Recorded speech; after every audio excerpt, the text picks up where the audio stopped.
We have a terrific program. We will hear the New York Times' Edward Wong in conversation with his colleague Barbara Demick, both longtime China correspondents. But we will start with conversation over the first course, and I will speak to you again very soon. Enjoy. Thank you all for being here tonight. As we are still processing this country's likely trajectory in the immediate future. Perhaps tonight promised to be a welcome distraction, but not entirely because of the relevance of tonight's topic, also because of America's new reality and the world's that will make the fellowship program of the Institute of Current World Affairs, or ICWA as we call it, as important as ever in its 99 years of existence. Vladimir Lenin once said of Russian history that there were decades when nothing happens and weeks when decades happen. I was lucky myself to have witnessed some of the consequential weeks of recent Russian history, starting with the euphoria of the failed coup d'etat against Mikhail Gorbachev in 1991 that prompted the collapse of communism. Later, my first day as an ICWA fellow in Russia happened to coincide with Vladimir Putin's first day as president in the year 2000, January 1st.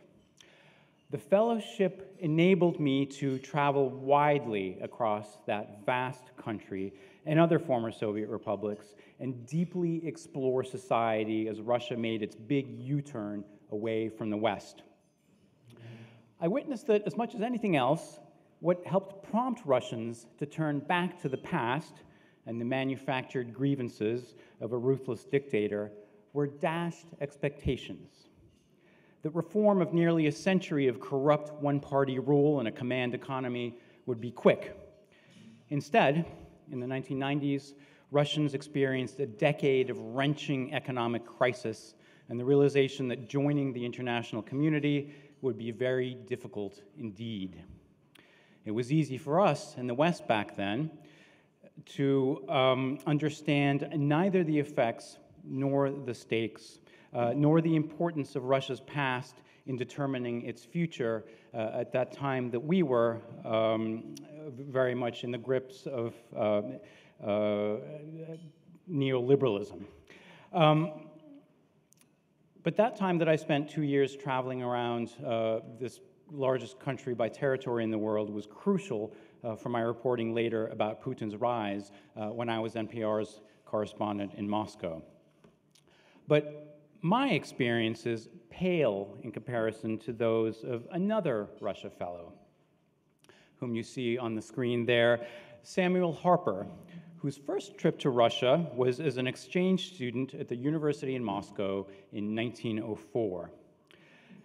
As a talented Russia scholar wrote about Harper much later, he, quote, tried to speak to as many as possible social types, and his involvement with some people brought him to the brink of difficulties. In November 1904, he had to run for his life when police dispersed a student meeting, killing 9 students and wounding some 60 others. After escaping, Harper hid one of his friends for several days until things quieted down.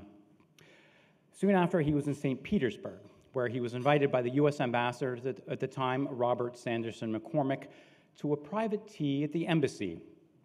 However, on his way there, he was caught up in crowds of workers converging on the Winter Palace and decided that being with them might be more interesting than being at a tea at the embassy. So he went with them, and as a result, witnessed the Bloody Sunday massacre at close range, which was seen as one of the key causes of the 1905 revolution. Harper was chased out of the square by a Cossack, but arrived tired and safe for the embassy tea, where he debriefed the ambassador. Harper was the son of the University of Chicago's first president, William Rayner Harper, who was a close friend of ICWA's founder, the philanthropist and diplomat Charles Crane. Samuel Harper, the son, went on to become the first American scholar to devote his entire academic career to the study of Russian social and political institutions, and established the first Russia Studies program at the University of Chicago, which was sponsored by Crane. Other ICWA fellows have played key roles in the study of various countries, not least China. In 1947, the Institute sent a young newspaperman named Albert Ravenholt, here where he was not quite so young, sent him to China. He'd already worked in the country and Burma during World War II, and he went on to a distinguished lifetime career as an Asianist, covering the communist takeover of mainland China and quizzing Mao and Ho Chi Minh in person about political philosophy. Another ICWA fellow in China in the 1940s, Doak Barnett, taught at Columbia University before becoming Dean of China Studies at Johns Hopkins SAIS here in Washington. He was an ICWA fellow in China, as I said, in the 1940s, and he became a prolific writer. But he was best known for his important role urging the Johnson and Nixon administrations to open U.S.-China relations before that took place in 1972. Other China fellows have played important roles in the international and especially American understanding of that country, including Joe Batat, who was in Shanghai in 1975 to 1978. And Joe is here tonight. Joe, may I please ask you to raise your hand? There's Joe, there in the back.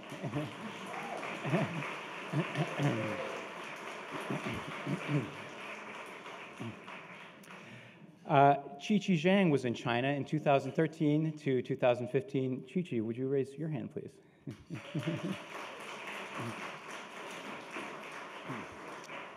And another China expert, Eric Guillot, was in Thailand and the Philippines in 1987 to 1989, and Eric is right there.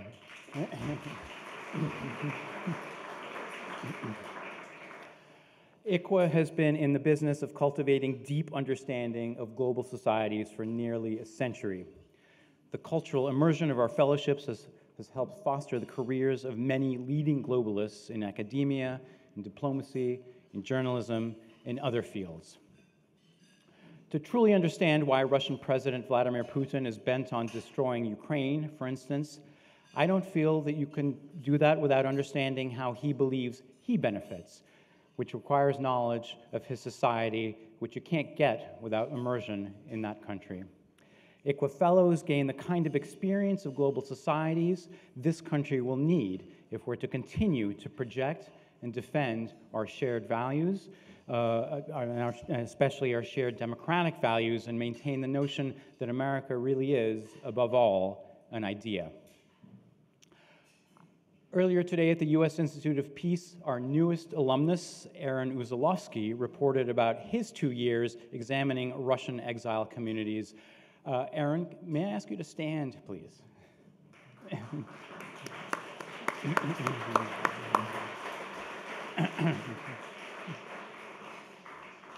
From his base in Tbilisi, the Georgian capital, of course, Aaron traveled across the Caucasus, the Baltics, Western, Eastern, and Central Europe, Central Asia, and beyond, writing about artists and tech professionals, activists, opposition leaders, journalists, and civil society adapting to new lives and new careers, how they're affecting their host countries, and what they reflect about Putin's Russia.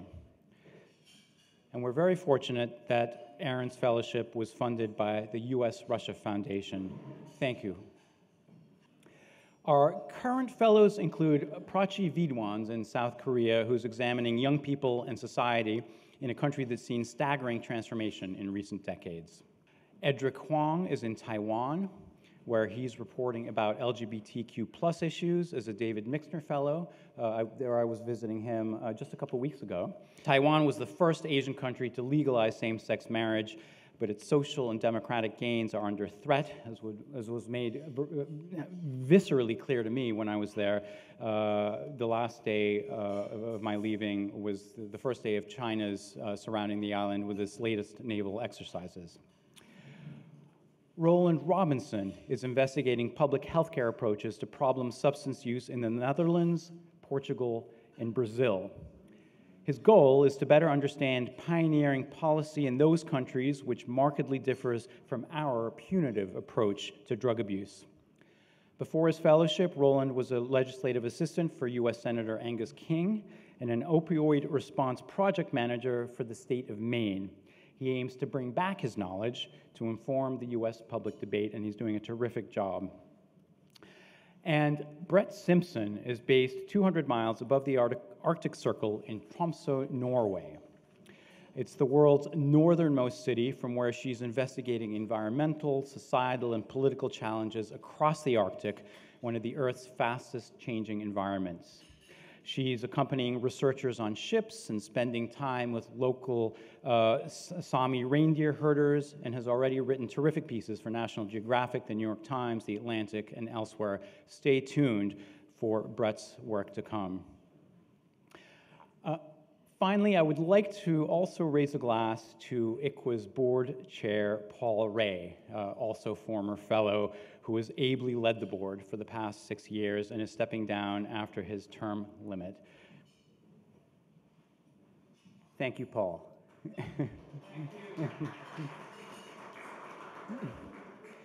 And to Fabrice Udar, who is the incoming new chair. Fabrice, good luck.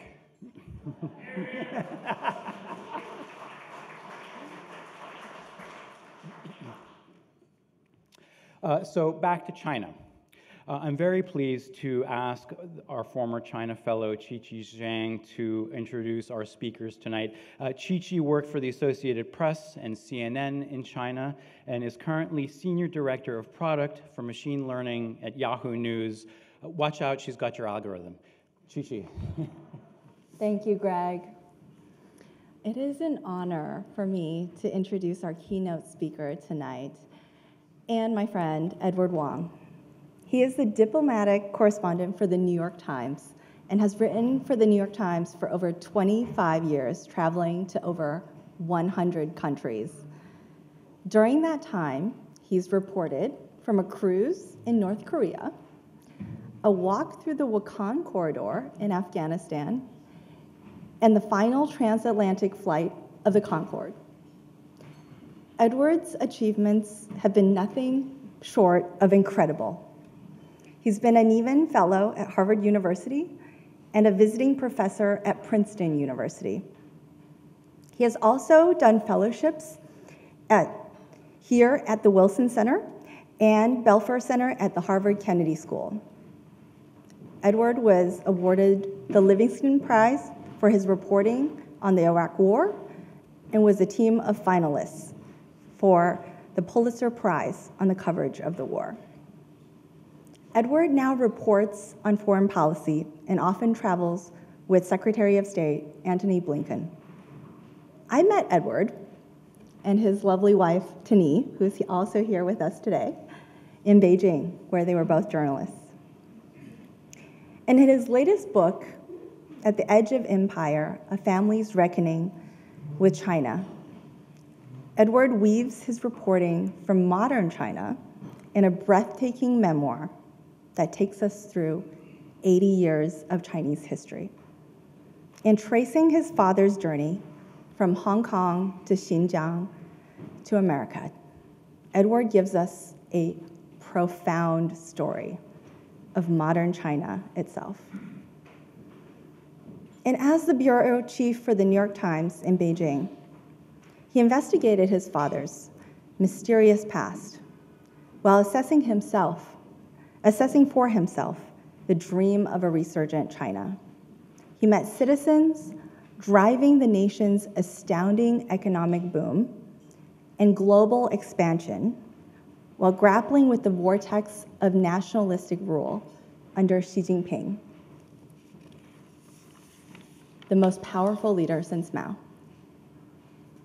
And following his father's footsteps, he witnessed ethnic struggles in Xinjiang and Tibet and pro-democracy protests in Hong Kong. And he had, all during this time, an insider's view of the world's two superpowers, China and the United States, meeting at a perilous crossroads. So we are incredibly thrilled to have Edward here with us today to talk about his new book in a conversation with friend Barbara Demick, former Beijing bureau chief for the LA Times. Barbara is currently a contributor to The New Yorker and is best known for her bestsellers, Nothing to Envy, Ordinary Lives in North Korea, and Eat the Buddha, Life and Death in a Tibetan Town. She is also the author of a new book, Daughters of the Bamboo Grove, From China to America, in America, a true story of abduction, adoption, and separated twins, coming May of next year.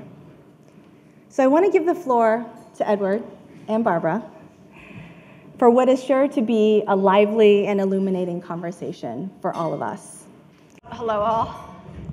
I won't interrupt your meal for very long, but thank you for inviting me. Thank you for inviting us.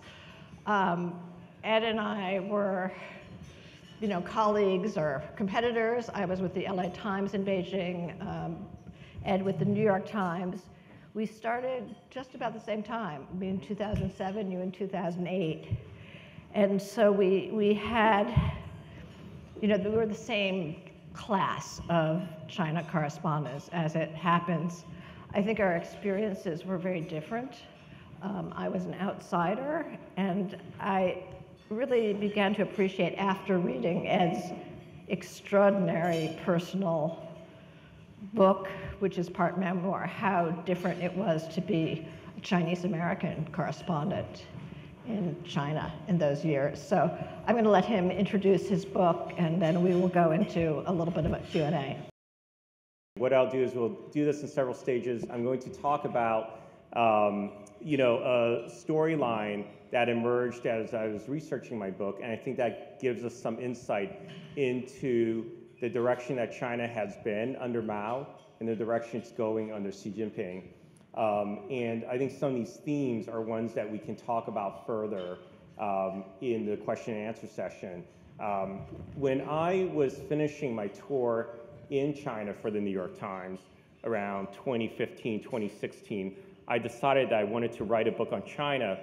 And what I wanted to do is to write a book that would tell the history of China under communist rule, but do it in a way that could draw readers into a narrative that they would find compelling. And I thought about how I could do that while putting on display the main themes that I saw at play in China. And I thought about a story that my father had told about his life in the People's Republic in the 1950s when he was part of the Communist Army under Mao.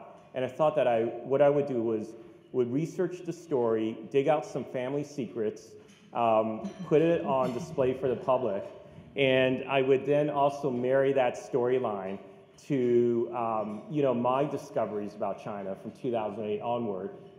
People like Barbara were there for some of these turning points in the history of contemporary China in the late Hu Jintao era and the Xi Jinping era. So I put together this book. I want to talk about my father's storyline in the book because I think it very clearly illustrates several big themes about China that are relevant today, including the idea that one of the main drives of the Communist Party is to reconstitute the Qing Empire, which had fallen in 1911. We often talk these days about the party's economic drive, its the way that its economic boom, has overseen underpins its legitimacy. But I think the legitimacy of the party rests on a foundation as well of holding together mostly the Qing-era territory of China and also possibly expanding it in the years to come. So I think many of the flashpoints that we've seen regarding China and its relations with the United States and other nations come down to this core mission of the party. And so this includes tensions and conflicts in places like Xinjiang in the far northwest of China, in Tibet, in Hong Kong, which we all witnessed playing out in 2019, and in Taiwan going forward. So this is my family. We grew up a few miles away from here, my sister and I, in Alexandria, Virginia. This is at Mount Vernon. It's a very American photo. I lived my entire life in Alexandria until I went off to college. Although I was born in Washington, spent the first few months in Chinatown here. When I was growing up, this is how I knew my father. My father went to work at a Chinese restaurant called Sampan Cafe off of Franconia Road in Alexandria. He put on this uniform, this red uniform, every day for 6 days a week, and he worked long hours. I rarely saw him during the weekday. We spent Sundays together, usually watching Washington Redskins games during the season.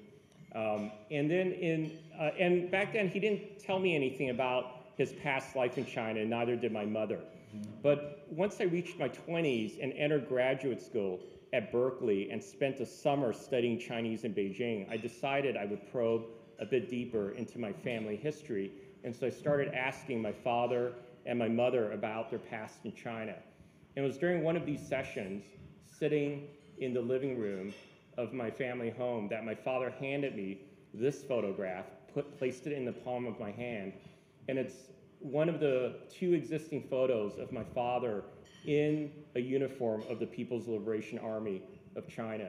And you'll see on that photo that he has a cap, and there's a little dark spot on the cap. That's where there used to be a red star, the symbol of the PLA. And when he was in the PRC, in the People's Republic, he mailed this photo to his father, who was living in Hong Kong in the British colony. And his father rubbed out that red star because his father feared that if the British authorities found him with this photo of his son in the PLA, then the family in Hong Kong would get in trouble with the British colonialists. My father is a native of Hong Kong.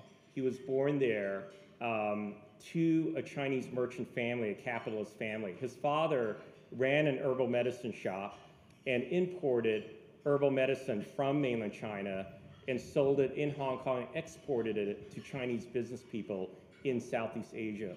Here's my father in a photo taken when he was around 3 or 4 in Hong Kong with his older brother, Sam, 4 years older than him. And they were in this class of Southern Chinese, Cantonese, who had this transnational character. They could move easily between China, which at that time was ruled by the nationalist government or the Kuomintang, and Hong Kong, and even make trips to Southeast Asia where they had strong business ties, and as well to America. In 1941, the Japanese occupied Hong Kong shortly after they attacked Pearl Harbor. And a few months later, my father and my brother and other family members fled to mainland China and back to their home village in Guangdong province because the family felt that there they could be safer from the predatory nature of Japanese soldiers, since in southern China during this war, the nationalists and the Japanese would fight for control of territory, and it was very fluid. Sometimes the nationalists would control the area, sometimes the Japanese would, and the family felt that there was more shelter there from the Japanese army. My father grew up in southern China, and he went to high school at a prestigious boarding school in Guangzhou, the capital of Guangdong province. At that time, the Japanese had been defeated, but the Chinese Civil War between the communists and the nationalists had reignited. And so in northern China, the communists under Mao were waging a bloody campaign to try and take over the country. The fighting took place occasionally in the south, but generally it was a quiet time in Guangzhou. My father would go off for swimming sessions with his cousins and his classmates on weekends while studying in the school. But there was often talk of what the communists might do if they took over China. And my father at that time was a very idealistic young man. He heard about the visions that Mao had for the new China. And to him, it sounded like Mao and the communists would fix many of the mistakes that the nationalists had led the country into. And this included high inflation. My father witnessed this in daily life in Guangzhou. Economic recession, the rise of criminal gangs in Guangzhou. And he also believed that there was rampant corruption in the top ranks of the Nationalist Party. And so in 1950, months after Mao proclaims the founding of the People's Republic, my father graduates from high school in the first class from that high school or from any high school in the country to enter a China fully governed by the communists. And my father makes a pivotal decision at that time. He could return to Hong Kong and pursue higher education there or abroad. At that time, his brother Sam, 4 years older, has gotten a scholarship to come to America to study and actually ends up in Washington here studying engineering at George Washington University. But my father makes the exact opposite decision. He decides that he's going to go to the heart of the revolution and try and work for the future of the country under the communists for exactly the reasons that I said before, that he saw the communists as the great hope to restore the wealth and power of China after what the Japanese had done and after the misgovernance by the nationalists. So he takes a train up to Beijing, enrolls in Beijing Agricultural University, and on the first anniversary of the founding of the PRC, he marches in Tiananmen Square with students, with soldiers, and with factory workers in front of Mao and Mao's colleagues atop the party ranks. Within weeks of that parade, he drops out of school and enrolls in the military, the People's Liberation Army, because at that time, Mao has sent troops to the Korean Peninsula to help the North Koreans fight off an American-led force that was pushing its way up the peninsula. And Mao was telling young people at the time that they had to defend the motherland against the American imperialists, because the ultimate goal of the Americans was not to defend South Korea, but it was to topple North Korea, march onward into China, and remove the communists from power and reinstall Chiang Kai-shek and the nationalists. So my father signed up for this mission. He was sent to the far northeast of China, which you can see on the map. It reaches far up to the Russian border and the border of North Korea. And he enters an Air Force academy in Harbin in the far northeast.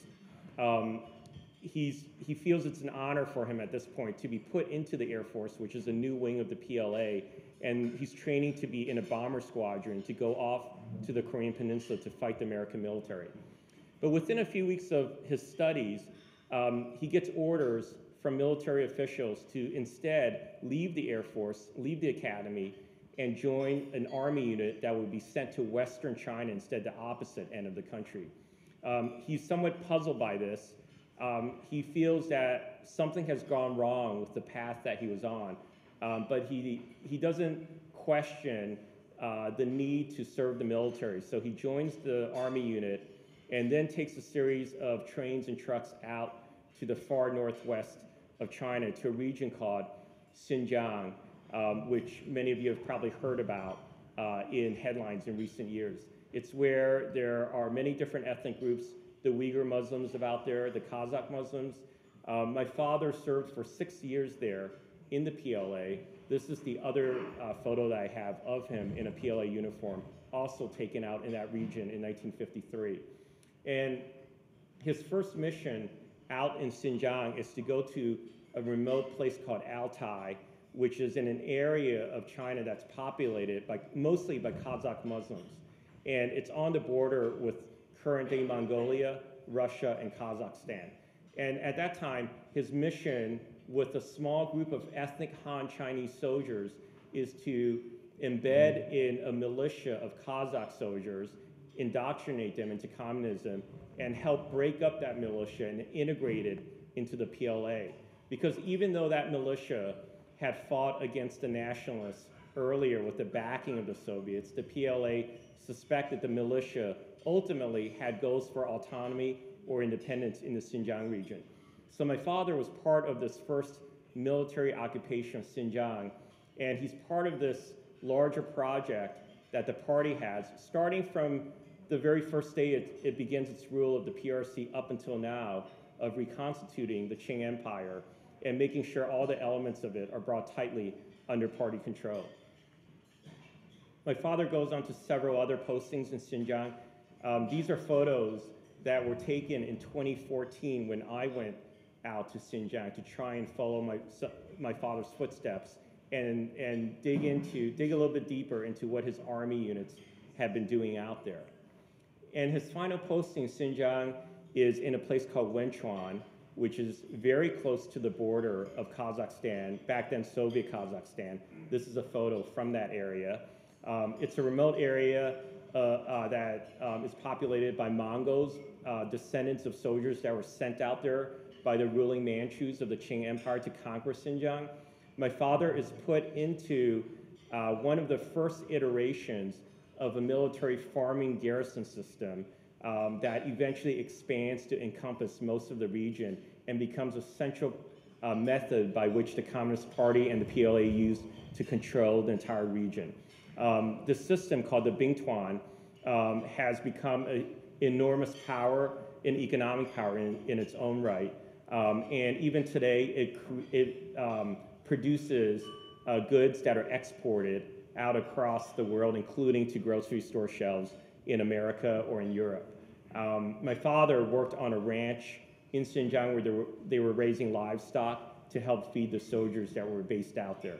A carryover from the type of system that the Manchus ruling the Qing Empire had established when they sent their armies of conquest out to Xinjiang.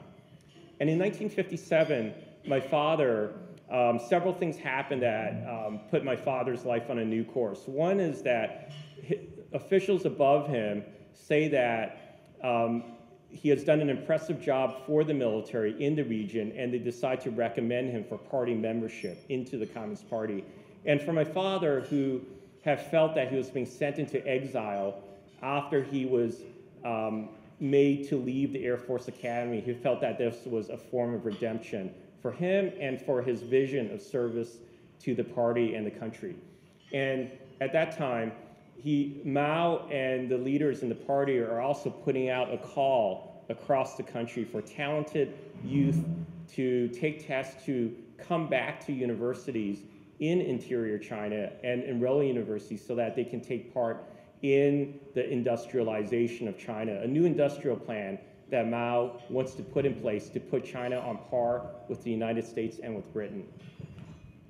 And my father then passes one of these exams and enrolls in an aeronautics program in Xi'an, one of the imperial capitals of China. This program trains young people to build military aircraft for the PLA. And my father believes that this is the way that, as a civilian, that he'll serve the country's military interests and its vision for the future.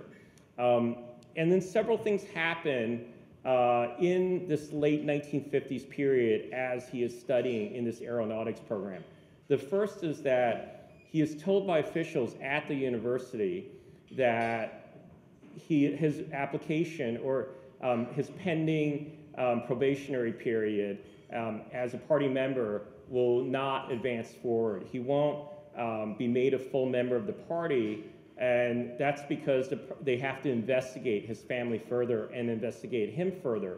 And he realizes with very stark clarity now at this point that his family background as the son of a capitalist business person born in a British colony in Hong Kong, and the fact that his brother had gone off to the United States and was by this time actually working as an engineer for the US military, so the diametric opposite job of what my father was intending to do, had created suspicions of him within the party and within the military, and that this had all followed him throughout his many years, even as he was trying to work for the betterment of China out in the remote northwest frontier.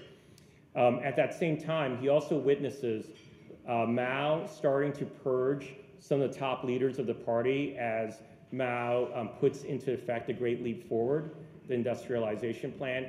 Mao evicts Peng Dehuai, a legendary army commander from the party, someone that my father and many other soldiers had idolized because of Peng's role in leading the communists to victory over the nationalists. And then shortly after the Great Leap Forward starts, economic disaster befalls China because of Mao's misguided notions of how to advance the economy. And instead of China becoming an industrialized nation on par with the United States, a great famine ensues in China.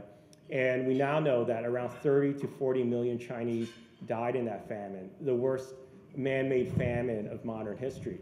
My father fell ill as a student in Xi'an. There were weeks when he could barely walk, and he lay in bed along with the rest of his classmates. And after the famine ends, he decides that there's no future for him or for China under Mao. And so he decides to construct a complicated scheme to make his escape back to his birth city of Hong Kong. At this time, many other Chinese are trying to make their own flights to Hong Kong. They go down to Guangdong province to try and swim across the waters to Hong Kong, and many are dying trying to make this attempt. My father is luckier. Instead, he draws on family connections in Guangdong province, and eventually they call in a favor from a police officer they know to give my father a travel permit that will allow him to visit Macau, which at that time was a Portuguese colony. So he uses this permit to slip out of Guangdong province to Macau, spends several months there with no intention of going back to the PRC. He meets up with his brother Sam, who happened to be in Okinawa at that time working as an engineer on US missile systems on the US military base in Okinawa. And then they formulate the final step of his plan to get permission from the Hong Kong authorities to let him go back to Hong Kong. So my father in early '63 does end up back in Hong Kong, and he finishes a training program for engineers in Hong Kong. And in 1967, he decides to take his grandmother and immigrate to America, joining his older brother Sam. This is a photo of them in Jade Palace in Chinatown, Washington, on his grandmother's 90th birthday. My father then moves to Alexandria after marrying my mother. We grew up in Alexandria, and my father and mother don't return to China or Hong Kong at all during our childhoods. My father makes his first visit back to the PRC in 1999 for a brief visit as part of a tour group long after he's decades after he left the PRC and fled. And then he goes back again twice. Once is in 2009 when I'm working in Beijing for the New York Times. I'm a year into my posting at the Times, and he visits for my wedding there. And then he comes again in 2012 for the birth of my daughter Aria, who's in the 31st generation of the Wong family. And he comes in 2012 by sheer coincidence in November when Xi Jinping is taking power during the 18th Party Congress. And he and I have very long talks in my house in Beijing about his life in China under Mao and the potential future for China under Xi.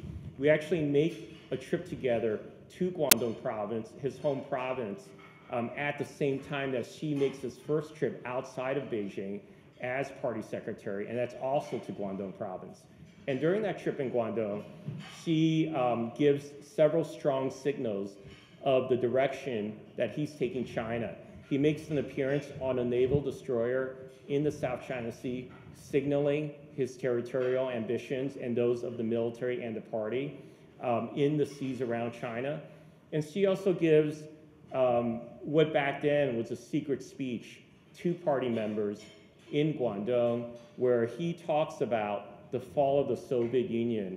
And in retrospect, it becomes clear that the breakup of the Soviet Union, which Greg talked about earlier, has been ever present in Xi's mind in his adult life as he's risen up through the party ranks. And he says in that speech that the party in the Soviet Union made a mistake. They let up on control of many different elements of the country, it fell apart and no one was man enough to keep it together.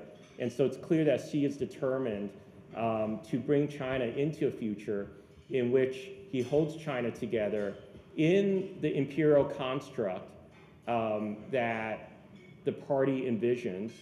As we know today, Putin has been obsessed also with his own imperial construct, and he's on his own mission to restore that for Russia. And Xi also told President Biden, in my research for a book, I discovered that Xi first mentioned this fall of the Soviet Union to then Vice President Biden in 2011 in a dinner that they had in Southwest China, where he talked about his vision for China. And again, there he mentioned directly to Biden the fall of the Soviet Union and the need to prevent China from going down that path. And so that's the vision that Xi has laid out for the future of China, I think. And it was a vision that my father was part of when he was in the 50s in China, and that he has since rejected. So we can talk more about that and about many other issues about China, about other parts of the world, and about U.S. foreign policy in the conversation ahead. Thank you.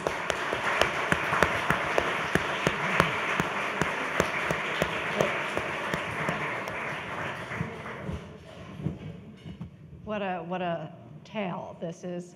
I have questions mainly about the book. I'm going to leave the serious geopolitics, the election, the now to you people to ask. What election? Yeah, right. There's a wonderful map I saw.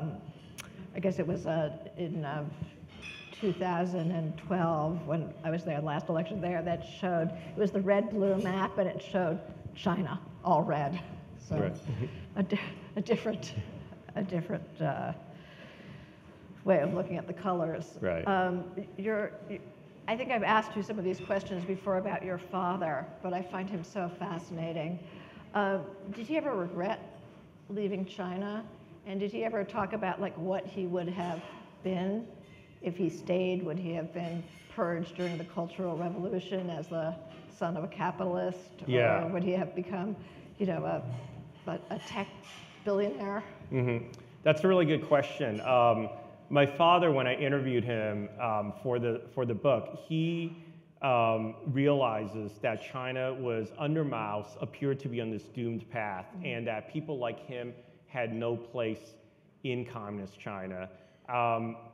We talked about what the possible, the counterfactual history of him staying in China, and he believes that if he had stayed past 1962 when he fled and lived in China when the Cultural Revolution started in 1966, Mao's final revolution, so to speak, then he would have met a similar fate to that of a cousin and playmate that he grew up with in Hong Kong.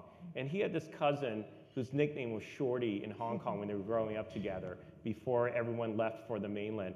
And this cousin eventually became a scientist in China, lived in Shanghai with a family, a wife and 2 kids. And during the Cultural Revolution, he was persecuted, this cousin was persecuted because he came from a family that was originally from Hong Kong. His parents were living in Hong Kong, and Red Guards accused this cousin of being a CIA agent. And they said, to prove that you're not a CIA agent, you have to convince your parents who are living in Hong Kong to move to the PRC. And the cousin refused to do that, and he eventually killed himself, which was the fate that befell many Chinese citizens during the Cultural Revolution. So I think that my father, saw the path that he had to take out of the PRC even years before that revolution, and he doesn't regret the decision that he made. Yeah. What's very moving when you read the book, though, is how nostalgic your father is, how much love he has for the country. And I think that was, apparent in the scenes where he goes back and sees his old friends. Yeah.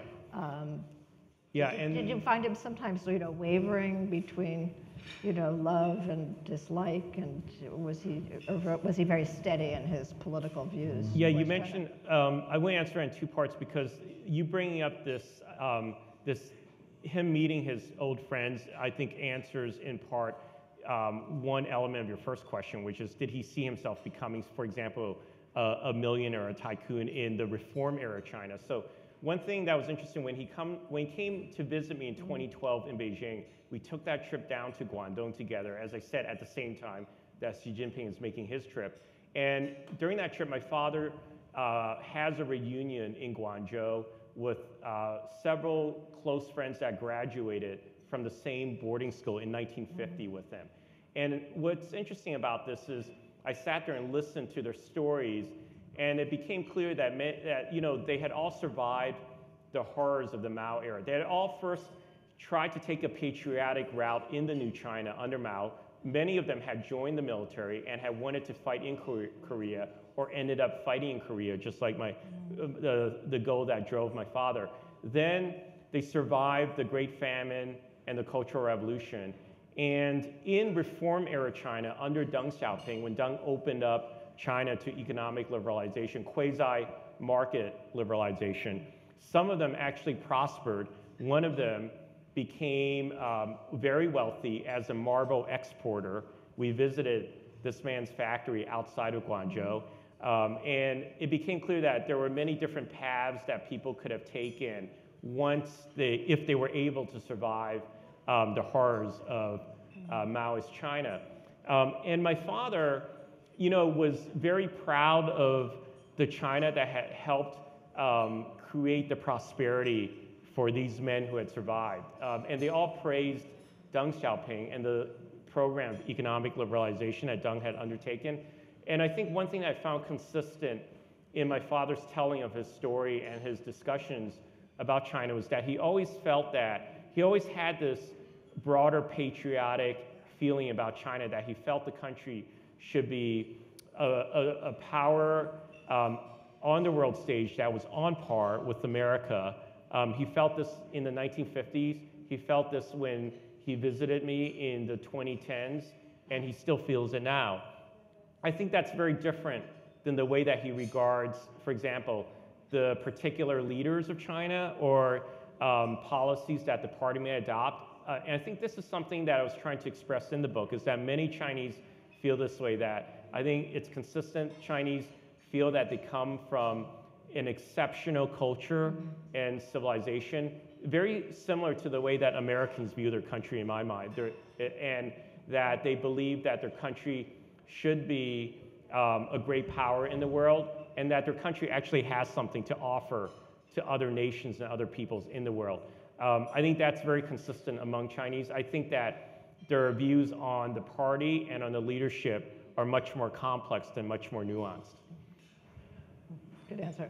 I've asked you this before privately, but I'll ask you this on the stage because it's something we've debated. Yeah. Was your father ever critical of your coverage? Because sometimes what you were writing for the New York Times was not very complimentary towards China. Did he ever say, like, Ed, you're disparaging the motherland?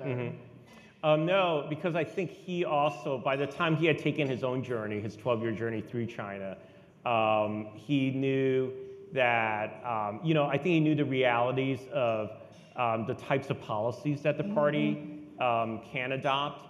And I think he knows that there's a lot of levels of power that are being exercised in China. Sometimes, in many circumstances, that power is exercised in an unjust manner. I think he knows that.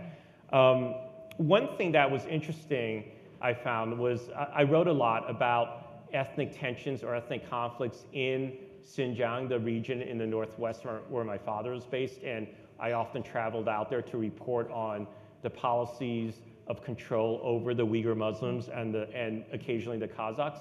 And my father, in reading those stories and reading other coverage in American newspapers, would say, oh, it's surprising to him that there's so much ethnic tension out there in Xinjiang these days, because he says when he was out there as a soldier, it seemed like the different ethnic groups got along, or it was fairly calm. But one thing that I discovered in my research for the book is that my father, I think, had whitewashed in his memory some of the tensions that had been present throughout his years there in Xinjiang. And I discovered a letter that he had written his older brother Sam when he was in Hong Kong shortly after he escaped China. And in this letter, he's recounting his journey to Xinjiang.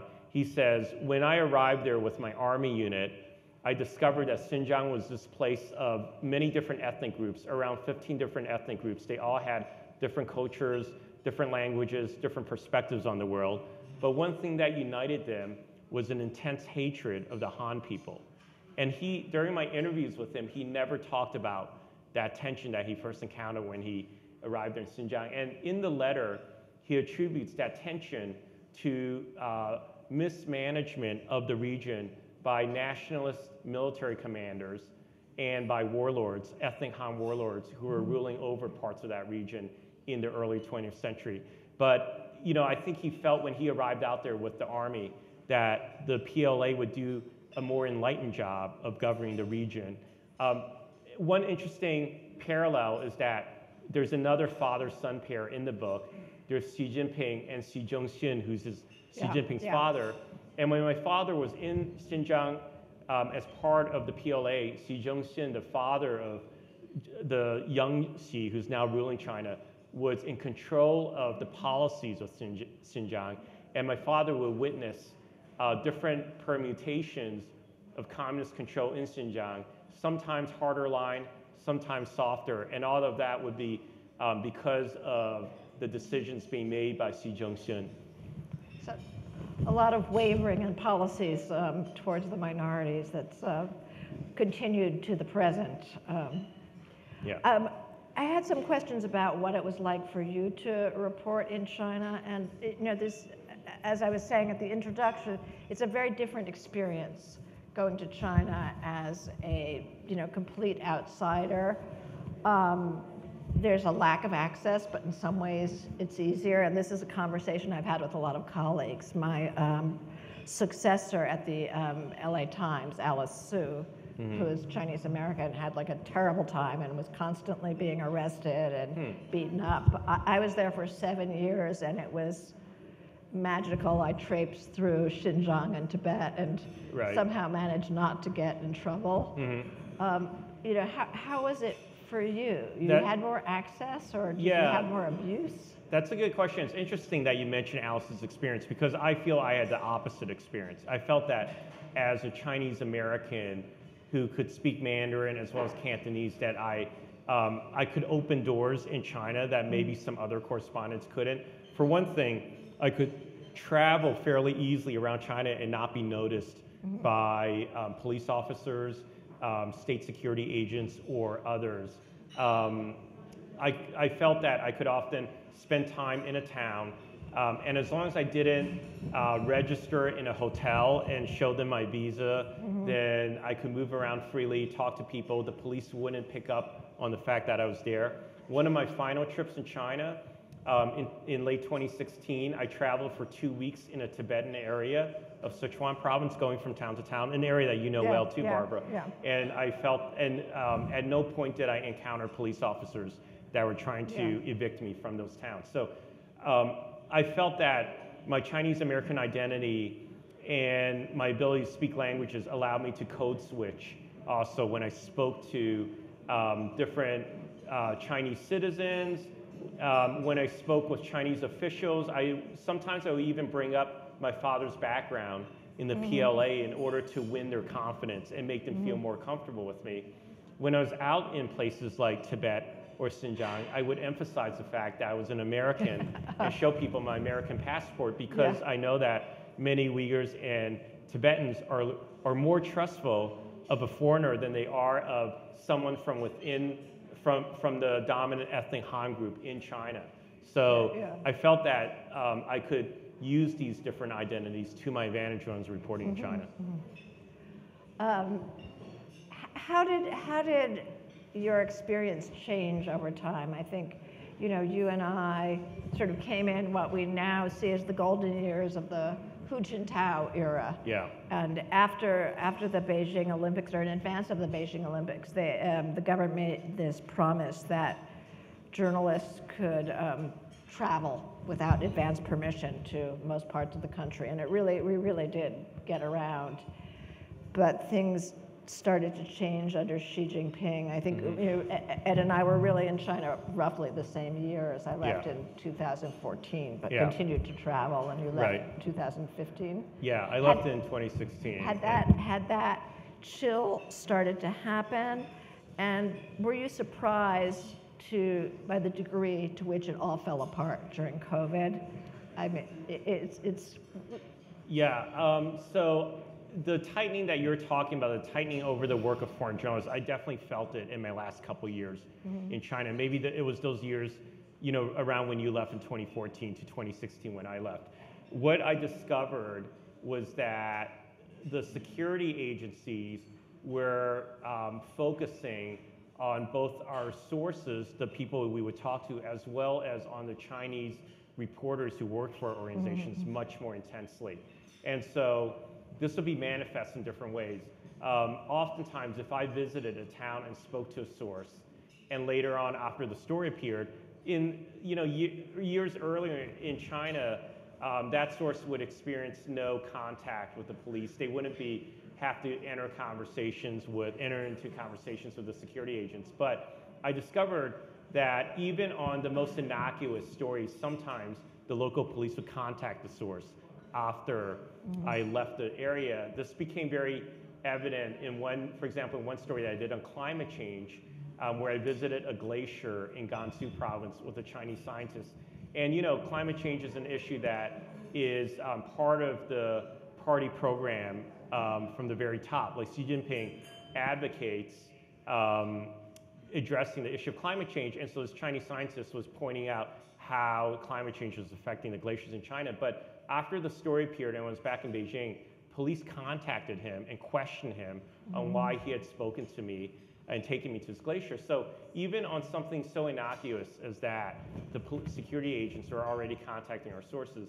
And I also discovered that at an increasing rate, security agents in Beijing would be contacting our Chinese colleagues, Chinese reporters working for us, asking them to have tea with them. That's a euphemism for being interrogated by these agents. And what these agents would try and do is recruit the Chinese reporters working for us to be spies within our bureaus, to essentially report to state security or public security on what stories we were working on. And of course, my Chinese colleagues never complied with them and would often actually tell me about these encounters they had with these security agents. Yeah. I want to sort of lead up to the present moment, but talk a little bit about how things fell apart, because it seemed like we, foreign correspondents, were still able to report in China after the first Trump administration came into office. I mean, there were trade tensions, but foreign correspondents remained, Americans remained. It was tighter, but we were still there. And then really quite abruptly in 2020, with COVID, everything fell apart. And I think most of you are familiar with this sequence of events, but I'm not going to go into the whole history of COVID. Yeah, it was related. But it was really, at some point, they expelled pretty much all the U.S. press, suspended relations with the U.S. almost entirely. And, it started to get better, and now I guess we're going into another untested period.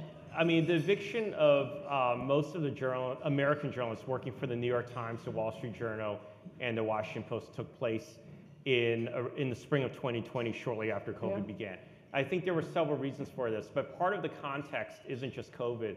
It's also the greater geopolitical tensions that have arisen between the U.S. and China. And even before COVID disrupted,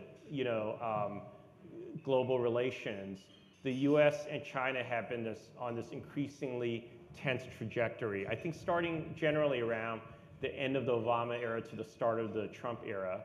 And some of the senior foreign policy officials working under Trump decided that they wanted to try and establish reciprocity on permission for journalists working in both countries, because China would only give a very limited number of visas for American journalists to work in China, whereas the U.S. would give hundreds of visas to Chinese journalists to come over here and work. And I think some Trump national security officials wanted to establish reciprocity, one-on-one reciprocity, and so they, at one point, they evicted dozens of Chinese journalists working here. And China, I think in their minds, they thought that we can show you how this is really done. Like if you want to escalate, then we can do this better. And what they did was they evicted most of the journalists for the Times, the Journal, and the Washington Post. And today, when I was bureau chief, I think we were at the height of the size of the Times Bureau.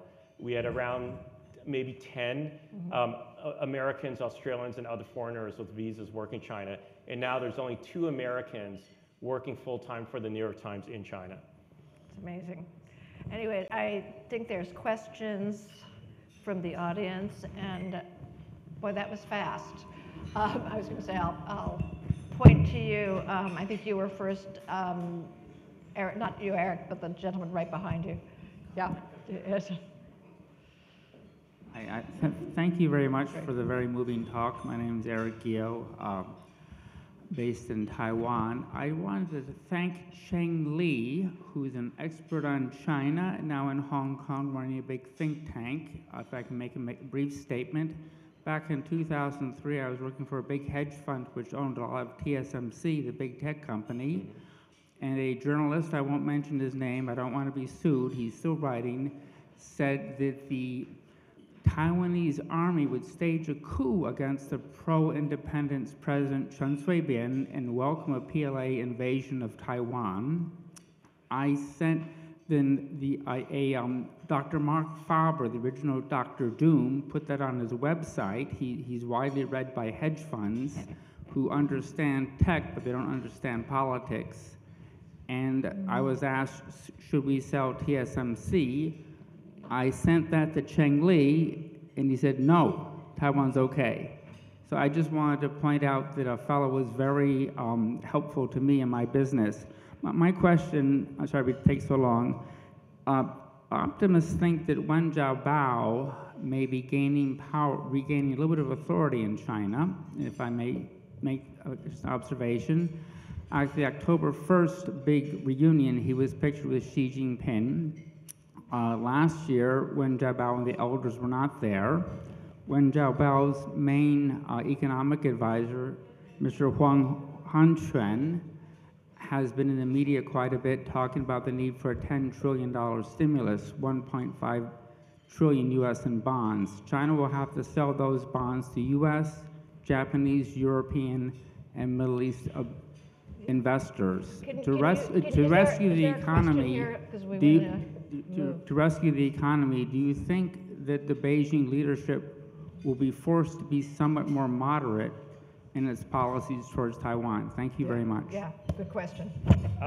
Will they be more moderate in their policies towards Taiwan? I don't detect that at the moment. I think Greg mentioned that he was in Taiwan when China did its last set of military exercises around Taiwan, and those military exercises have become increasingly expansive in scope. For people in the room who aren't familiar with them, China has essentially simulated what a blockade around Taiwan would look like with several sets of military exercises now. Since Nancy Pelosi visited Taiwan, they've sent growing numbers of fighter jets across the invisible median line in the Taiwan Strait, which breaks a norm that had existed for decades in China-Taiwan relations. And Taiwanese officials will tell you that China has undertaken much more aggressive measures on cyber espionage and on the spread of disinformation online to citizens of Taiwan. So all the signs I'm seeing are that China is taking a more aggressive approach to Taiwan.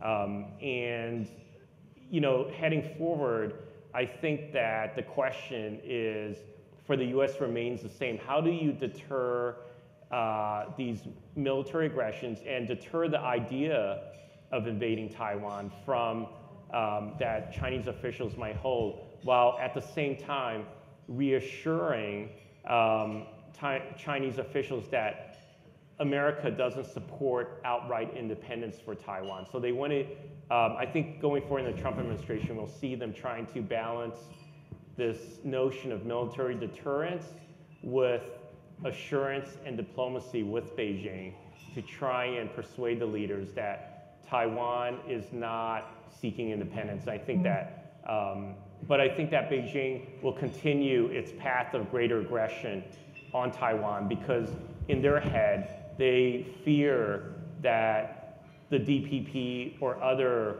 officials, even the KMT to a certain degree, might lead Taiwan further down the road of independence. Yeah, I had Greg, yeah. Sorry, I don't mean to monopolize talking tonight, but just a quick question. First of all, thank you so much for a terrific talk, Edward and Barbara. Edward, you have a unique perspective as a New York Times correspondent on China. You are and have been the diplomatic correspondent, traveling a lot, and if I'm not mistaken, Tony Blinken has been to China twice, maybe more, but twice I remember. How do you rate the, well, sort of our general understanding, the Biden administration's understanding of China broadly? We don't have to get into specifics. Do we understand China in the way that we should, the Biden administration? And what would you tell the incoming Trump administration? I mean, I covered the first Trump administration's U.S.-China policy, so I'm familiar with, I think I'm fairly familiar with the approach that Trump will try and take on China, though he will surround himself with a different set of aides, and that might, shape the contours of that. But let me address your first question, the Biden administration's take on China. I mean, essentially, their take is essentially the same framework on U.S.-China relations that have been set during the Trump administration, which is that the essential lens is one of competition. And I think above all, military and technological competition should take priority in calibrating the policy in China. So they have not dialed back on trade. I mean, just like it was at the end of the Trump administration, trade with China now is at a very high level historically. But the Biden administration has tried to impose export controls on advanced semiconductors and other types of technology on China because they see staying steps ahead of China on things like artificial intelligence is key to maintaining primacy, especially military primacy, in this competition with China. At the same time, the other thing they've done is try to bolster their military alliances in the Asia-Pacific region with Japan, with the Philippines, and creating the trilateral partnership of Britain, Australia, and the United States in this AUKUS construction. I think their idea is that what they need to do is establish military deterrence through these strengthened alliances and constrain China's military buildup that way.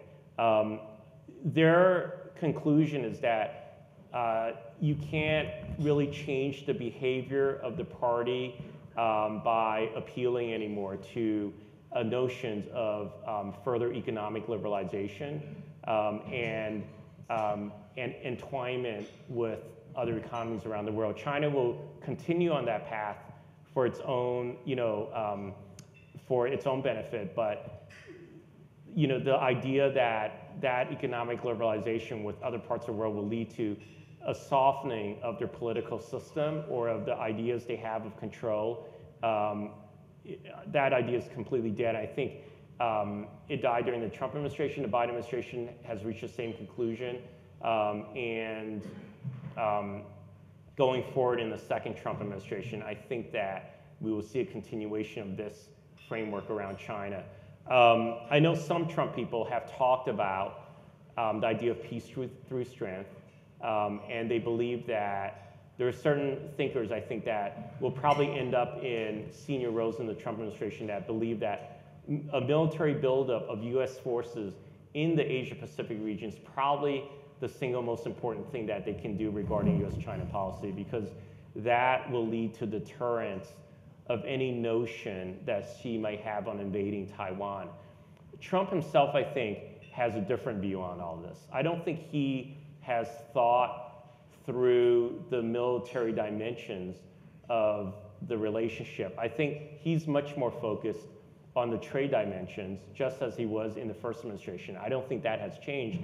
And Trump is a very, very transparent figure. I think, when he talks about his concerns and potential future policies, we should take him at his word. And he's mentioned imposing, up to a 60% tariff on all Chinese goods coming to the U.S. in the hopes of bringing manufacturing back to the U.S., which I think is a very difficult endeavor, but that's his goal. And I think that we should, take him as word on that we should be prepared for a tariff war and a trade war that will ensue, just as he had started one in the first administration, and that he himself will be focused on trying to reach some sort of trade agreement with China that he thinks will put the U.S. on a better footing. And in terms of your question about what advice I would give, is that you asked me what advice I would give to? I mean, I think that the most important thing in these geostrategic competitions is for the White House and Washington to figure out the intentions of the leadership. And I think that right now there is a black hole within our intelligence community. I think that people within the government will admit this, that on the parameters of the thinking of Xi Jinping, on what he intends to do with the bolstered military, on what he intends to do on Taiwan. And I think that, once we better understand the intentions, then we can formulate our policies or calibrate our policies in order to better address that. But right now, we really don't know what his intentions are. Yes. We have a microphone for this gentleman. And yeah, please introduce yourself too. Thanks. Hello, thank you very much. I'm your colleague from Voice of America. I work for the Russian service. And thank you very much for your talk. And I think I already found your book on Amazon. So I have two questions which are mixing personal and political parts of it. First, what was for you and for your family July of 1997? How did you perceive it? How did you discuss it at all? I mean, because now what we know now, what became of China, do you think that there was any way to avoid what Britain did? Because I remember in some Russian media at that time, democratic media, they were serious regrets and kind of, because we know what communism is, and you shouldn't do it for Hong Kong. And another question, Greg and I probably witnessed the question, who is Mr. Putin? So after 24 years of this question, I'm asking you, who is Mr. Putin for Mr. Xi, and vice versa? How they see each other, in your opinion, and what the future of this very strange union you see? Thank you. I mean, I obviously have very personal feelings about what has happened in Hong Kong. My family is from Hong Kong, and I think that what happened in 2019 is one of the great tragedies associated with contemporary China. I don't know what the counterfactual history is. I mean, obviously, if Britain is going to hand over Hong Kong, they could have made a different decision, I think, at that point rather, and that would have been going back to the 1980s, like going back to negotiations that Britain had with China and deciding to hand Hong Kong back to China. I think that that's a point in history that didn't need to necessarily go in that direction. Obviously, there are many parts of the British Empire that were given democracy and self-rule. I don't know if that would have been, how difficult that would have been regarding, China. But it's a potential path that could have been taken, of course. I think once China reached a certain point in its national power, and that's due to many different decisions made along the way, including admitting China into WTO, the economic liberalization that we engaged in with China. Then once it reached a certain level in its national power, then it felt it could exercise much greater, much tighter control over Hong Kong and suppress any pro-democracy, pro-liberal movements that might be arising in Hong Kong forcefully, as we saw in 2019. And so I think that once the party was on that trajectory and reaching that level in its national power, then it felt it could disregard the opinions and the urgings of other powers around the world on things that it felt were domestic concerns. I mean, obviously throughout the 80s and 90s, when it was in a much weaker state, then when the US and other powers would raise human rights issues within the borders of mainland China, then oftentimes Beijing would have to take those criticisms into account. But now we're in an era, I think, where Beijing doesn't need to do that, and Hong Kong's one of the victims of that paradigm shift. Yep. He also had the question on Putin. I think it's pretty obvious that, I mean, they've had, I think, more than 36 interactions with each other now. There's moments recently when Putin, for example, has presented Xi with gifts in person on Xi's birthday. I think it's a very personal bond. I think they share many things, including that vision of a restored empire that I think is an obsession with both men. I think Putin's invasion of Ukraine obviously brings to mind this idea of reclaiming what was once the Soviet Union. And I think Xi, as I said, is obsessed with the downfall of the Soviet Union. So I think that they have this very common language that they speak about the height of these countries at their communist, when the communists ruled them, and also what they believe are American efforts to subvert the countries from within. I think they share both this fear and antagonism of Western liberal ideas, Western liberal thoughts, and how that might change their countries, not in aggressively from the outside, but from within. And so that's led both of them into this much more autocratic phase of their governance. Sorry, I've been neglecting the left side of the room, nothing political. So I think we have 2 questions there. Just for time, why don't you state your question and the other questioner, and then he can answer them together. Thank you very much. My name is Wadzanai Garwe. I work for the United Nations. My question is the One Belt, One Road policy the Trojan horse that China's using to gain economic power? Because I think, I come from Zimbabwe, and you can see Chinese influence in Africa and Asia, in the Asia Pacific. You can see it through the economic infrastructure development. They're gaining traction. I mean, in Africa, they gain land, and so there's a whole policy around bringing the Chinese to the world, and kind of, they don't integrate, but they're there. So do you see that as a Trojan horse, that that people are kind of ignoring that economic side of it, where China's making huge inroads, even in Eastern Europe, with that? Thank you. I mean, by the way, brilliant talk. Thank you. No, thank you. I think that China's economic power is the basis for its status as a superpower right now in the world. I think its military power still lags far behind that of the U.S. at the current moment, though it's building that rapidly. So everything rests on its economic power, and the BRI is one expression of that. The Belt and Road Initiative is one expression of that. But I also think that the discussions sometimes in Washington of the BRI, its ultimate goals and what it is, are very black and white. I don't think that it's necessarily this grand strategic plan that comes entirely from the very top of the party. I think that it is an umbrella term that's used for lots of different interests, some of them competing interests within China, different state-owned enterprises, different public companies, different elements of the party, all trying to expand their economic footprint and their profit margin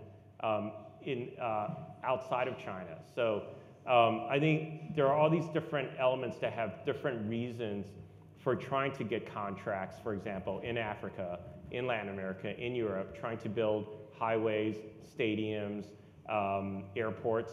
And I think that it's all encouraged by Beijing. I think Beijing sees this as a good way for it to try and expand its diplomatic influence in these countries because it believes it's building goodwill with the countries through these projects.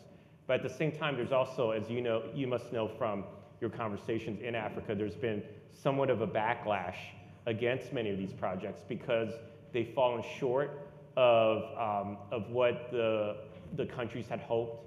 And oftentimes, as you just pointed out, China will, the Chinese companies, whether they're SOEs or private companies, will import Chinese workers in large numbers on plane flights into the countries, set up sort of mini towns where they live and work on the projects. And so local citizens rarely get the chance to work on the projects, and it doesn't really help the economy in that way. So there's been somewhat of a backlash. So I think that both, what the BRI is from a strategic point of view, as well as how it's received in the countries, is very much a gray issue. It's not black and white. And I think that that in Washington, U.S. officials need to move past like this more black and white discourse about the BRI.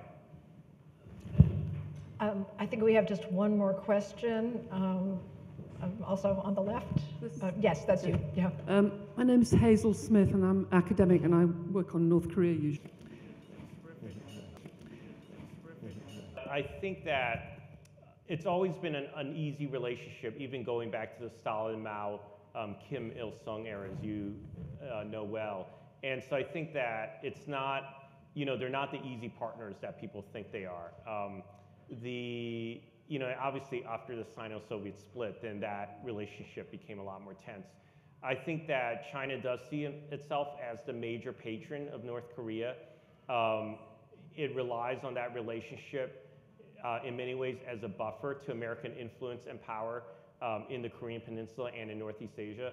And it probably is uneasy that Putin and Kim Jong-un have been growing so close and implementing that mutual defense pact that they created earlier this year, and that in a way is the successor of the treaty alliance that they had back in the Cold War era. I know that the Biden administration has been hoping that China does feel uneasy about this, and they've been trying to talk with Chinese officials, including meeting with Ambassador Xie Feng here in Washington at his house about this North Korean troop deployment to Russia. I think they're hoping that they can increase the level of unease that China might feel about this. It's not clear to me that China does feel a great level of unease.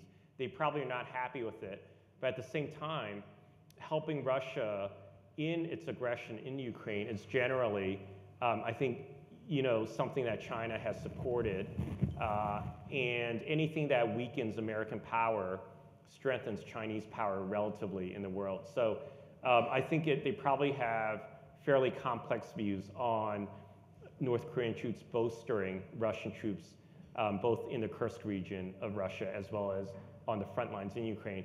And I think the verdict's out on whether they feel a great level of unease about that. But I think that they probably are wary to a certain degree of this growing relationship between Putin and Kim. I think that's a wrap. A lot of interesting questions, intelligent answers, and I'm sorry we didn't have time for more. Thank you so much, Barbara and Edward. That was really fascinating talk. Before signing off, I would like to thank all of you for coming. It's been terrific to see you. I'd like to thank ICWA supporters for everything that you do. The Institute would not exist without you. Thanks to my colleagues, Bruce Teeter and Alex Ryan, for doing so much to organize tonight. And again, special thanks to all of you for coming. Thank you.